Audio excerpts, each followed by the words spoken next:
Good evening and welcome to Traders Group. This evening we need to continually examine the position of the markets in the context of both political events in the United States and also within Australia. The primary driver, though, of all global markets is, and for the foreseeable future, will be the United States. It seems like a very short period of time when we were down at the February and April low where fear permeated the market with talk of trade wars and market decline. And I just got bombarded at that point with people telling me that they wanted to close portfolios and go to cash. And at that point, I understand, the uncertainty, but I always stress to fall back on your technical know-how. And everyone in this room has a high degree of technical know-how, or if you haven't got it, you know where to get it. So here we are, 4 months down the track from the April low, and we have broken in quite strongly into a new high. This represents for some investors a major point of engagement in the market. They are, it's called the turtle trading technique, where they wait and only approach a market in the context of new breaks, new highs. To me, that's kind of silly because you missed out on the 10% plus, and I mean that in my account, 10% plus from the April low, which is kind of silly to have missed out on it, but some people do it. So I would expect an increase in the level of engagement within this market in the coming months. I am very well aware it is August, and September, October are seasonal periods of instability. And I start to see at this point articles pop up on the internet which are all about how the sky is about to fall in. Or the other side of the way they present it, the market's gone up so strong it has to fall. No, it does not have to fall, and the sky is not falling in. The sky will be falling in when we see technical evidence, both in volume and price, and there's absolutely zero evidence that that is occurring. In addition to that, we've got a new force driving this market. It's called Mr. Trump.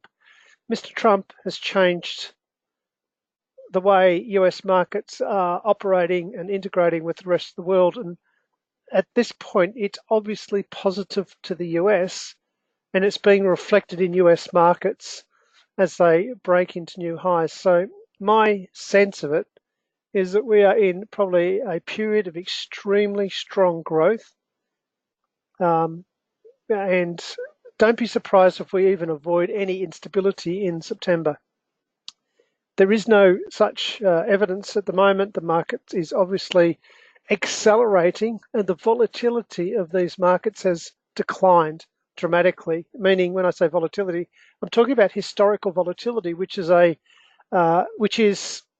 something that happens as a bull market or a strong upward move gets mature and continues to grow. So I just want to repeat, as I do every week, if you are not fully engaged in this market, that's a mistake, both in the Australian context and the US context. The rate of change of growth in my personal account is the highest I've ever seen it in the last 4 months, and it continues to grow significantly on a daily basis. So I hope that's what your portfolios are doing. I don't get to see, and no one tells me how they're going, so I just have to assume that people are tracking in alignment with what we talk about. At least you don't have to be doing as well, but at least getting some really good wins and some great gains as the days, weeks, and months progress. No one's getting any younger, and hopefully we'll achieve our targets in the not too distant future. So looking at the S&P 500, just in a broader sense, I always like to look at the VIX, and I do make a note when I looked at the VIX in the last few days, as the market rallied, I would have expected a strong decline in the VIX. I do not see a strong decline in the VIX. What does that tell me? That tells me that we're probably reaching the potential for an extended high. The S&P 500 is in an extension. It's not going to keep on going.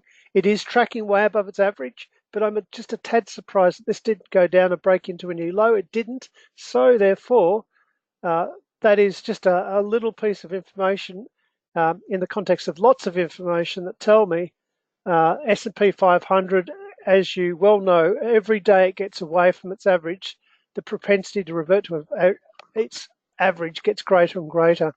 And we are at such point, maybe even now, maybe a few more days up. But don't be concerned if we see some sort of topping behavior within the next week.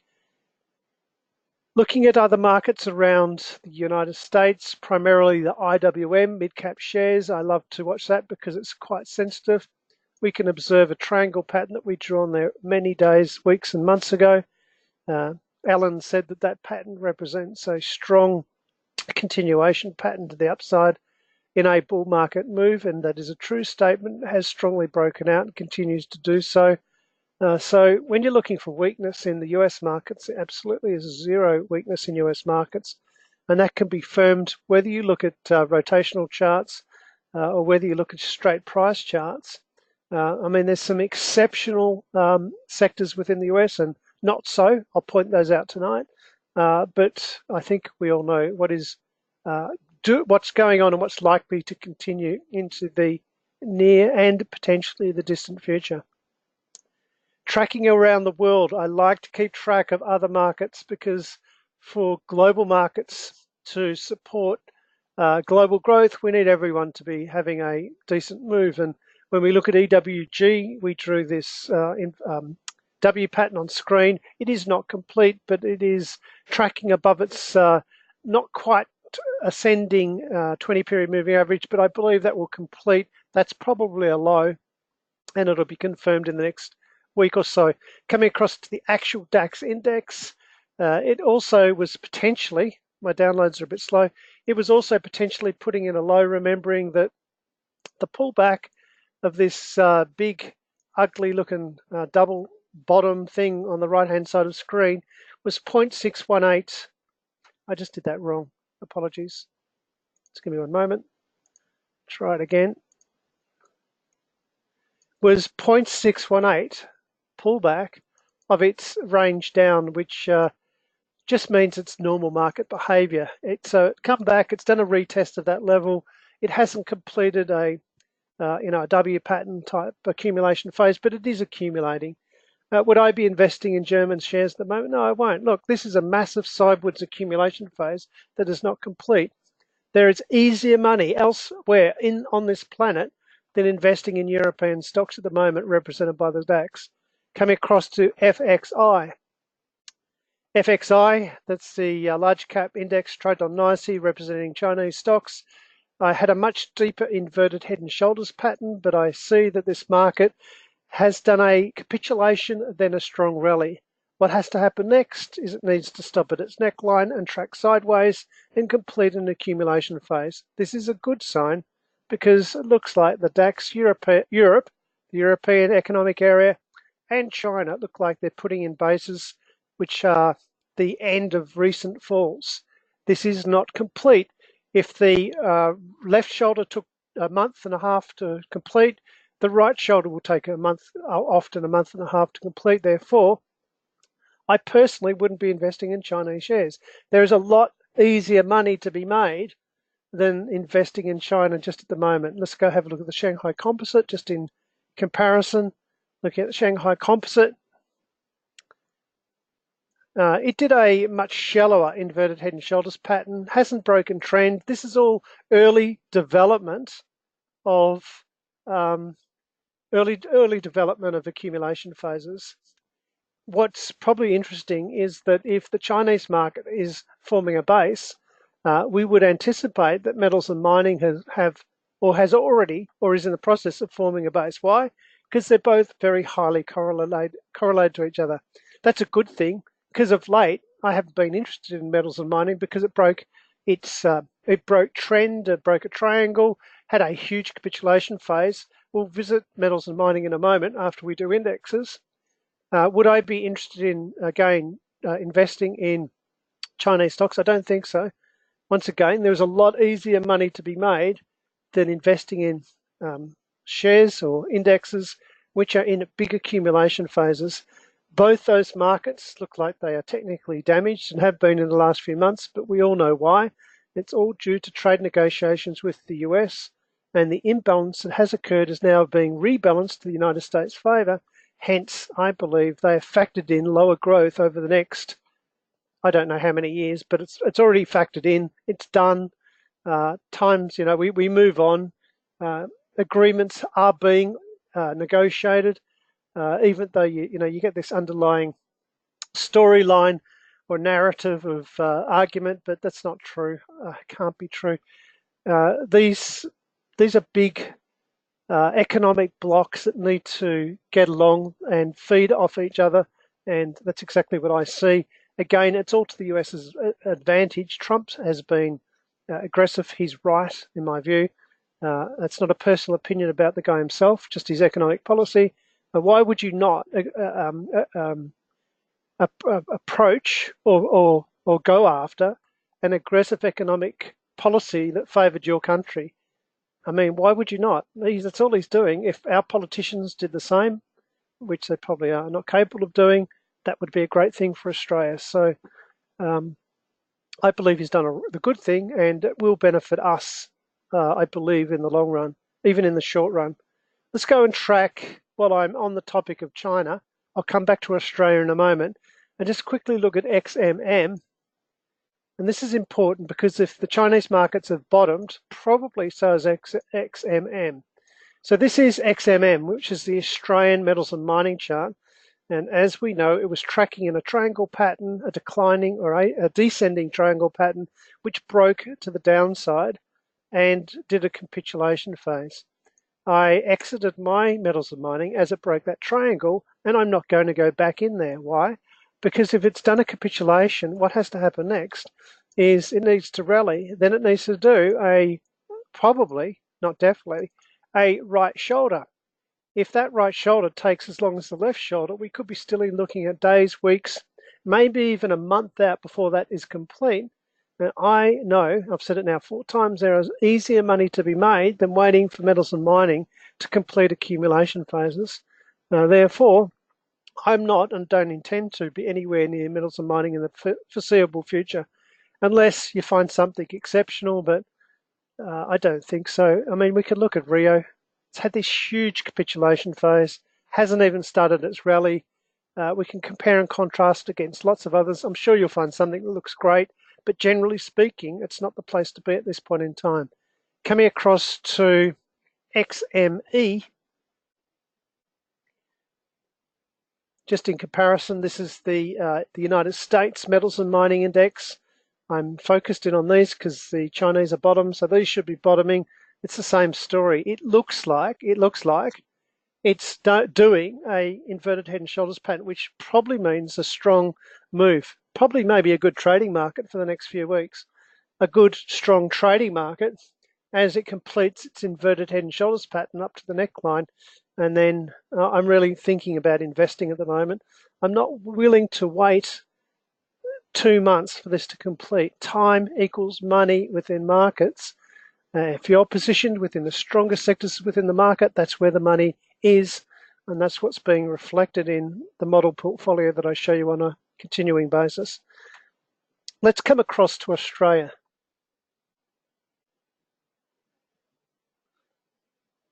Just give me one moment. Alan, I just tried to read your comment, but I don't understand it. Can you just type it out in longhand? Sorry. Just coming across to Australia. One moment. Finding my charts. Quickly, just look at EWA. Looking at EWA, Exchange Traded Fund representing Australia on NYSE. It is in this ascending triangle pattern. It's had 3, 4, 1, 2, 3, 4, 5, 6, 7 tests of its high. I believe it's getting ready to break to the upside, but that is, probably due to, better to focus in on Australia than this particular chart. So let's come across to XJO. XJO ASX 200 chart. What happened in the past week is an anomaly in the market. The political instability that we experienced and has now passed brought this particular chart, which was in breakout phase, back into its triangle. I believe that is absolutely and completely over. The only thing that could happen here is the market could go back in the triangle before and do a higher low before it goes up but that would be a great buy signal. If it come back to the moving average, that would be a buy signal just there. I know people that bought as the market hit the bottom of the triangle, they went in and out of the market. They're waiting for a pullback, and exactly that scenario. There is nothing holding back the Australian market. I'm very, very bullish. I keep on saying it. The Australian market looks fantastic, and I keep on telling you why. If you are in any doubt, please go and look at individual sector charts and tell me which way are they going. Get your toddler grandson or young teenager, I don't know how everyone is in the room, and ask them the question, what's going on? These charts continually break into new highs. If you have optimized your portfolio correctly, which I have towards the stronger sectors, you should be getting extreme outperformance at the moment within your Australian portfolio. So it doesn't matter what I look at. I'm not going to go through every one. Healthcare, information tech, consumer discretionary, I can go down the whole list. They're really looking good. The ones that have been lagging the market and dragging the market just down a bit has been metals and mining, and it has been finance. Finance did react very heavily to that instability that we had last week, but is now in strong recovery. So is that inverted head and shoulders pattern on XXJ broken? No, it's not, because we can explain the drop. It was a fundamentally inspired and quickly recovered drop. So I kind of just ignoring it. I still think this is a huge sideways accumulation pattern on the banks. I absolutely understand what happened today in terms of the banks yesterday, advising that they're raising interest rates. But when you listen to the reason why they're doing it, it's really badly timed, considering we're having a Royal Commission, but they're totally justified. It's about the cost of capital. They have to maintain margins. They borrow money. They on-lend it. Their margins are set, and they do absorb the instability of the borrowings that they take on. But I think it's just normal business, just badly timed for them, because we're still in that middle of the Royal Commission. That said, this is a huge accumulation phase. All the negative news about the banks, we all know it can't get any worse. We all know the story. It should be a good news story from here, where the banks will rise to the challenge, and they'll make numerous announcements where they are modifying their behaviours and the way they monitor their advisors and the way people earn commission. That will do a great deal to repairing the reputation of that sector or that banking group. So I believe I'm very bullish on all the banks, and banks has been a lagging sector, but now is going to start to drag the market up. Alan, I'll deal with your comments in a moment, though. So looking at the finance sector, it's all looking good. Just connecting finance and metals and mining back to XJO, I focus in on those two sectors because they represent a huge percentage of our market. We need those two sectors or two areas of the market to be in sync to expect a break. They are in sync. Metals and mining has bottomed, finance has bottomed. There is no fundamentals to stop it. So I can only anticipate a very strong break within the local market. Technically speaking, there's nothing holding it back. From a different perspective, jumping back very quickly to the S&P 500, looking at institutional volume behavior. The institutional volume behavior of SPX, IWM has dramatically increased in the past week, from being negative about 4 weeks ago to being as high as I've seen it for a long time. Most importantly, when I look at the internal measurements of the S&P 500 in the context of advancing and declining stocks, 3 weeks ago we had 254 advancing, this is S&P 500, 230 declining last week, 267 advancing, 217 declining. This week 307 advancing, 176. They're the strongest numbers I've seen. And these numbers are now eye-popping because the market's breaking into a new high. This is where lazy money joins the market, people that sit on their hands waiting for confirmation. So that's why I'm suggesting we could have a very large rally at this point. Interestingly, it's not just the numeric number of advancing versus declining, it's the volume of advancing versus the volume of declining. And I can tell you, it is the highest difference that I have seen ever. The volume of advancing is 81% above the volume of declining. That's just massive. There's just massive internal strength within this market. So this is expanding. This market's growing stronger, not weaker. So if you see these silly stories about the end of the world, just ignore them. In terms of new highs and new lows, not as significant, but pretty important. 3 weeks ago, we had 19 new highs, 5 new lows. Last week, 26, 4 new lows. This week, 37 new highs and 2 new lows. That's S&P 500. So internally, it's strong. Doesn't matter how I look at this market. Doesn't matter how I cut it. It is all looking strong. And that would include, if I look at volume behavior of exchange traded funds, representing Australia, EWA, EWG, which is Germany, or FXI, Shanghai Composite, which is not actually the Shanghai Composite. It's just a group of high-cap stocks in the United States. Oh, sorry, high-cap stocks, high-cap Chinese stocks in the United States put together to form FXI. Everything has done a dramatic shift from this week to last week. So it's all looking pretty positive. I will be the first to take cash off the table and adjust my portfolio if I thought there was anything to be concerned. My greatest non-fear is being caught at the top of a market. Of course, can I pick the very top of a market? That's ludicrous. No, I can't. But there's no way anyone in this room should ever be caught in a major decline for a protracted period of time. It's just not possible. After all the things that you've seen and you know what represents distribution and markets, so it's all good. Just give me one moment. I'm just reading my notes. Okay, I just want to relate that growth to some opportunities and some threats. The opportunities, give me one moment. I'll do US to start with. This is a US chart. It represents extreme strength, increasingly so in the United States market. The only short-term weakness on that chart is, I've already stated it via a technical chart, is XME. It's going to take time to build strength, and potentially XLE. It is going to take time to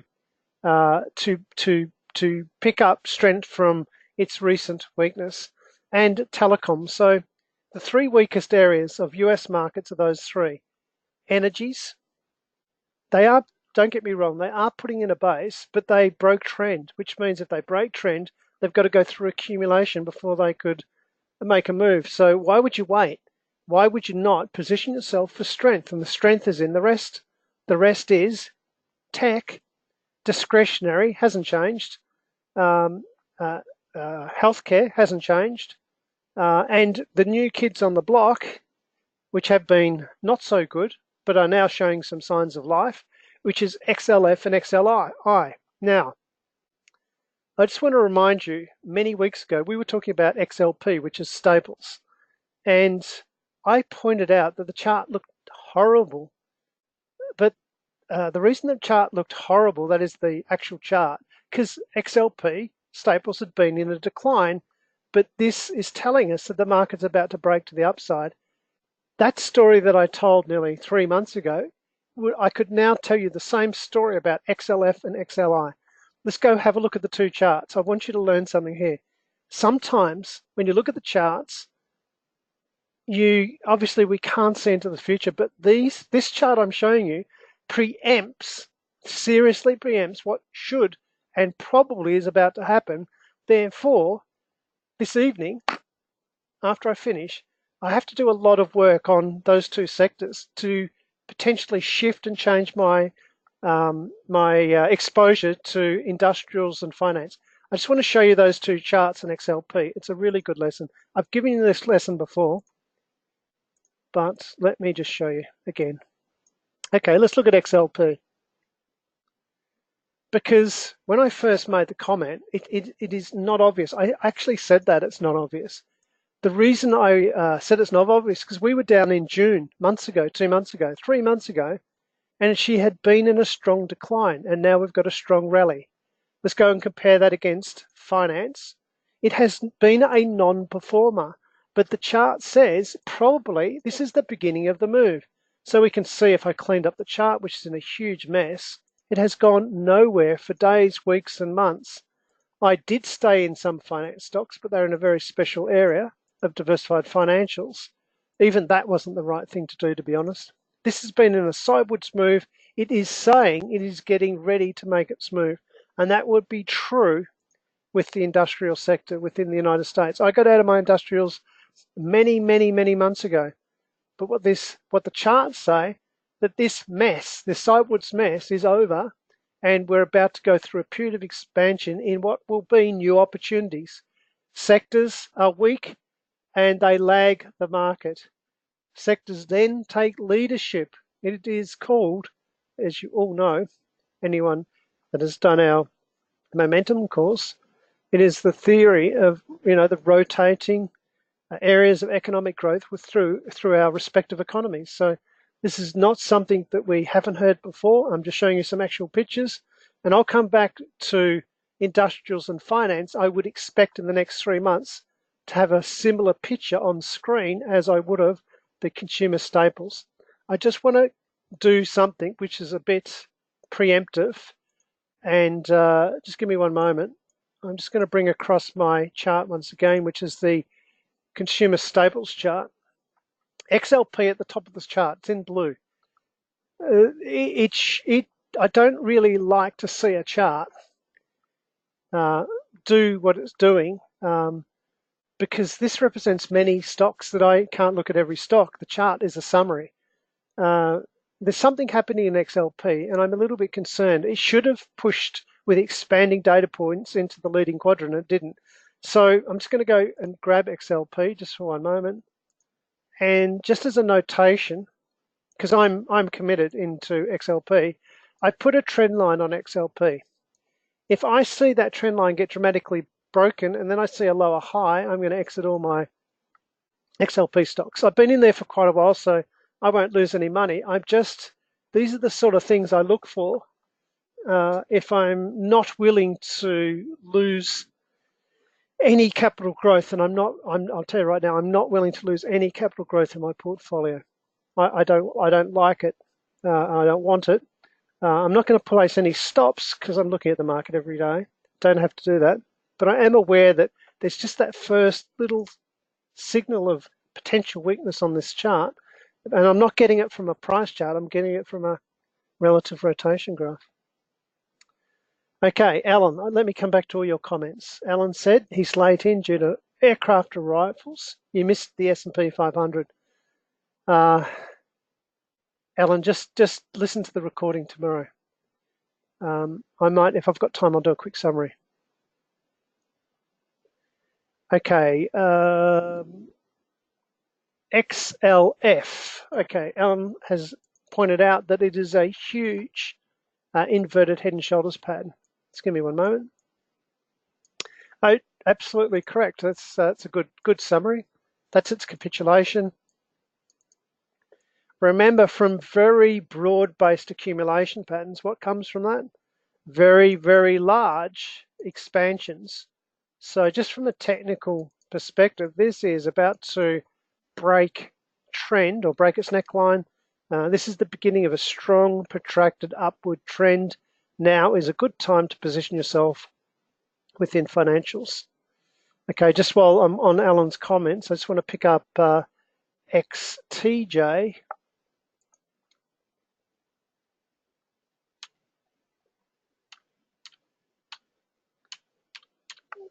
So XTJ-VOC, is that correct?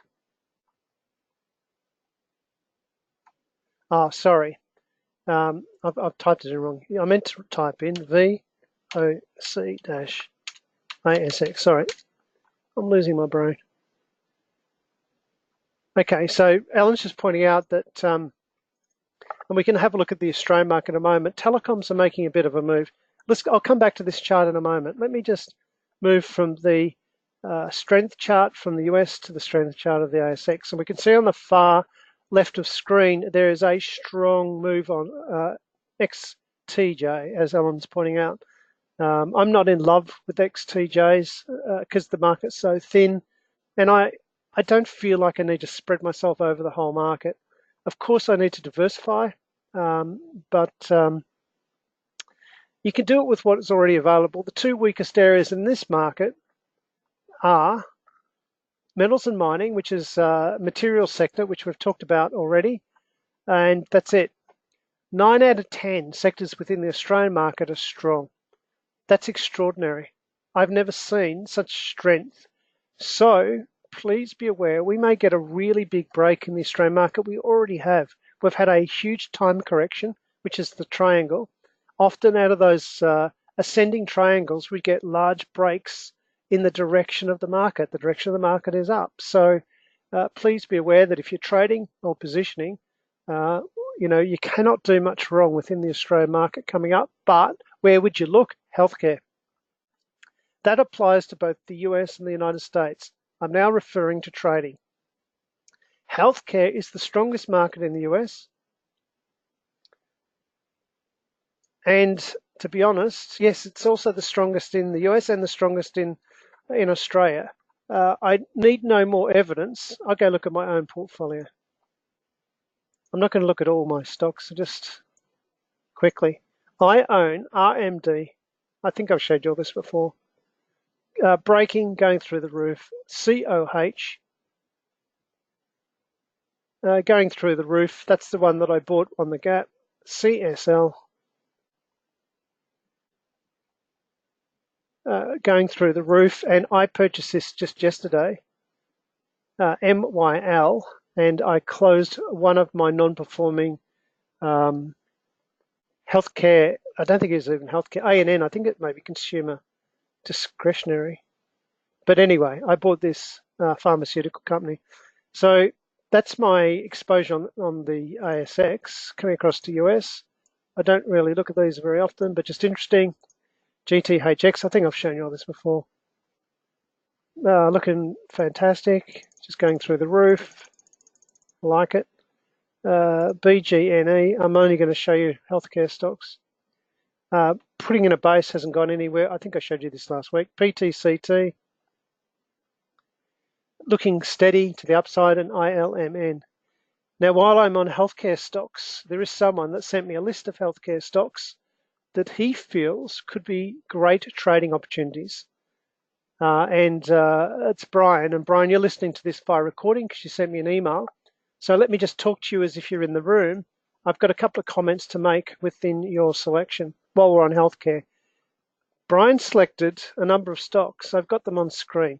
He wants to trade these. He selected HLX. He just picked 5. He just wanted me to have a look at them.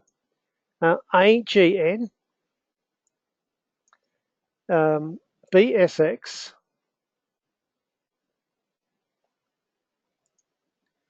AMGN. We'll come back to these in the weeks to come. PFE and ABBV. Now, his question was, just interested in my thoughts reading the email. My thoughts are this. You're in the right sector. All these shares are looking fantastic, except for 2. The one, and I ranked them.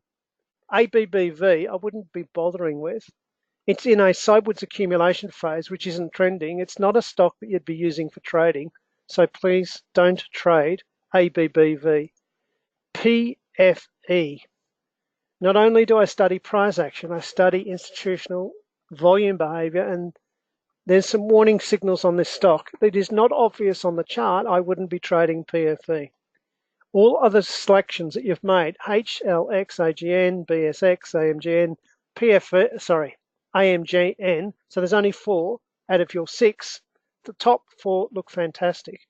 So please sidestep PFE, ABBV, and we will come back to these in the not too distant future. Brian, be very conscious of the fact that when you're timing your entry, don't not include an analysis of the S&P 500. So if you're of the belief that the S&P 500 is overextended to the upside, would you get into those shares tonight if you're listening to this later on tonight? The answer is please don't. Wait for the market to have a pullback and enter when the market's pulling back and trading below its moving average and looks like it's collapsing. It's the reverse. Getting in an overextension, it would be a mistake. So you've got a great selection of shares. Please be patient, wait for the pullback. And now I'm just going to quickly examine XLV. XLV is the exchange traded fund. It has powered strongly above its average. It will come back. When that comes back to the moving average, there goes your timing.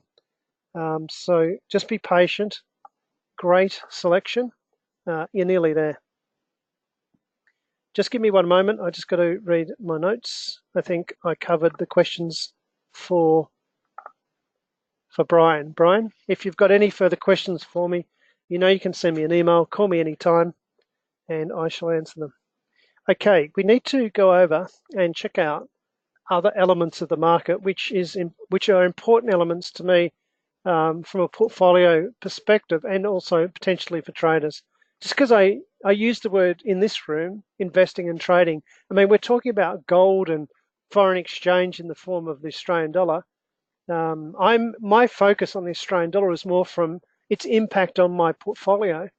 But who says, and you probably are, not trading it? Because we've been looking at, say, the Australian dollar for days, weeks, and months, and there's been a wonderful opportunity presented months ago to trade to the downside. Whether you've taken advantage of it, that's neither here nor there. I can just present what I'm seeing unfold in real time.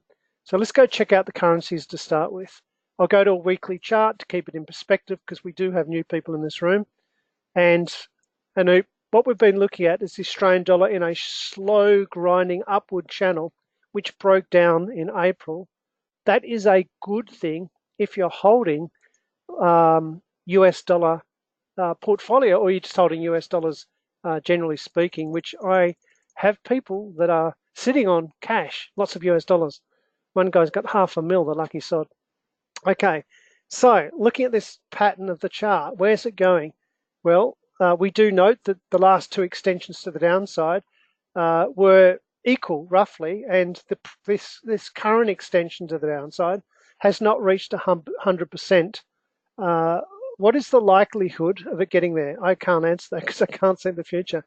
And what I would say is when I look at the volume behavior around the Australian dollar, it is a little bit positive, but it's not conclusive. This is in a strong downtrend, and that's the final comment I can make. Until it capitulates, until it breaks up and starts tracking above its flattening to rising 20-period moving average, supported by strong volume behavior, it's still in a downtrend, and that's all you can conclude at this point in time. If it's still in a downtrend, I would guess that the similar story would be a true statement for the United States dollar.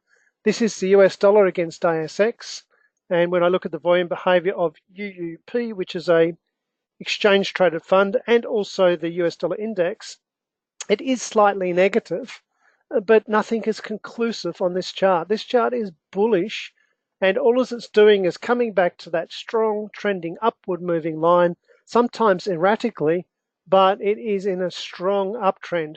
Strong upward trending US dollar means declining commodities, and that would be true, doubly true for gold. Gold is a commodity, it's also a currency, a storage of wealth, and has a constant negative correlation with the US dollar. This has been a really strong trender to the downside. Do I trade everything I look at? No, I don't. But this is still trending to the downside, but for the first time, it has stuck its head above a still, though, declining 20-period moving average. There is a little bit of positive volume in it, but again, it really means nothing because there's no accumulation on screen. It is in a strong downtrend, and that is a rally from the low, but that's all it is. Until we get a proper accumulation phase, which takes days, weeks, and months, it's only then that you could act with confidence and trade or build gold stocks into your portfolio. Finally, energies. Coming across to the energy market, just one moment. First of all, I'll do Texas Light Crude in the form of an exchange traded fund. USO is the code. And I make note that this particular market has shown a significant amount of weakness in the past month and did what I've described as a three-wave structure back to that trend line. At that trend line, you'd expect if it was going to break through is negative volume behavior. That is not what happened. It had the reverse. Buyers kicked in at this point, and market's broken up. I would be of the view that this is the low and it will continue to the upside. So it still has to do a little bit of repairing, but usually a three-wave structure, which that is a very bullish sign in a strong market. So there's nothing negative about what we're looking at on screen. This will probably be reflected in the XLE chart. XLE also has been quite negative. You know, has not been positive at all. And it broke down, like metals and mining, down through its ascending triangle and did a capitulation phase. When we see a capitulation phase, it usually points towards inverted head and shoulders patterns, and I drew what I think may happen. Well, it's capitulated, it's rallied. Am I interested in energies? No, I'm not interested in energies because there is easier and quicker money to be made in the stronger sectors. This will take days, weeks, maybe a month to repair, and I'm not willing to wait while my tech stocks and my healthcare stocks are going through the roof. Why would I sit there for a month waiting for energy to make its move? Would I be interested in energy in the future? Absolutely. Metals and mining? Absolutely. Just not at this point in time. I'm trying to position from an investment perspective for growth and from a trading perspective, looking at the strongest sectors where I can hopefully see large extensions to the upside over short periods of time, but in the context of the index. So I've got to not trade against the whole market. Something that did attract my attention, quickly changing topics, is robo. I have lost all interest in robotics and automation. That said, suddenly it springs to life. Will I get re-interested in this? Maybe. It's a mother of all, triangular pattern, had 3-4 tests, the low, now it's broken out. Maybe it's interesting. I'd have to see some fundamental stories backing robotics and robotics automation, artificial intelligence to get re-engaged in this area of the market. I don't care about picking the bottom. I care about joining in on the trend. So if anyone's got any information that there's something new out there that's going to drive this robotics index up, please let me know and I will research it. There were just quickly while I'm looking at robotics, there was Finex was the other one I was watching all last year. This looks good. That looks pretty interesting. I might go look at that. And Bolts was the other one that I was looking at, which was another robotics and artificial intelligence, but it's a dog.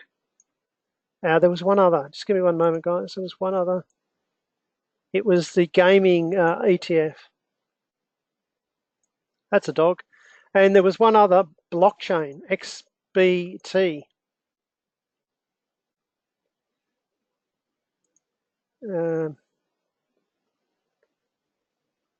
I haven't got it.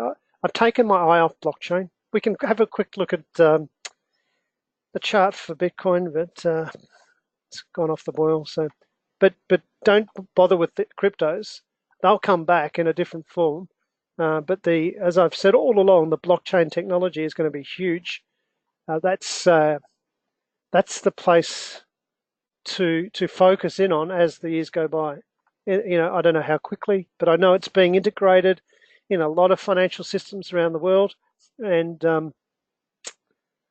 it is where my interest would lay in the future. Alan just said there was news today on a hotel chain using robots from room-to-room services and concierges. Well, that's very interesting. Doesn't surprise me. That will be the way of the future. Quickly, let's finish off with while I mention the word Bitcoin, it's time for me to have a discussion with my nephews, which were arguing with me terribly about how great Bitcoin was, and it probably is. This is a Bitcoin futures chart when it pops up on your screen, and it isn't a lot of history. It hasn't made a great deal of headway of late. I think we will see a resurgence in the cryptos. 99% of them have to disappear, and ones that are in regulated exchanges and are actual exchanges regulated by governments will have a chance of prospering and finding their place within our financial system. This is a descending triangle, and there's a very good chance it will probably break to the downside in a downtrend. So I wouldn't be, technically speaking, getting over enthusiastic about a Bitcoin futures chart. I haven't got any access to any other cryptos, but interesting. The only negative thing I could admit to of late was I bought Facebook. Unlike other shares that I bought on a gap, it didn't bounce. I'm still waiting for the bounce. I'm forever hopeful, but we will see. We will see what happens with. I don't care. It's just one small $5,000 spend on Facebook. I'm not overly concerned, but and I made up for it for a few others. I believe I've shown you the ones that I gapped. Okay, guys, I think that's it. If you have any questions about S&P 500, diagonal spread trading, if you've got any issues with your portfolio, those people that have done the momentum investment course, I'm actually going to give you the opportunity to do it again. Not right this moment, but in the background, I've been building a platform where you can do it all on your own without my help. It does not, I'm not inviting people to contact me. That does not mean you get to speak to me. But for those people that may have done it years ago, maybe it's all gone a bit fuzzy and you want to re-engage, I'm going to give you that opportunity as a thank you for hanging around for so many years. Sometimes it's now decades. That'll be available within the next 2 months. It's being built within a mentoring cloud, so it takes me a long time to get all organized. But when I get it done, I'll let you know. Guys, that's it. Thank you very much. Stay safe and look forward to seeing you same time next week. See ya.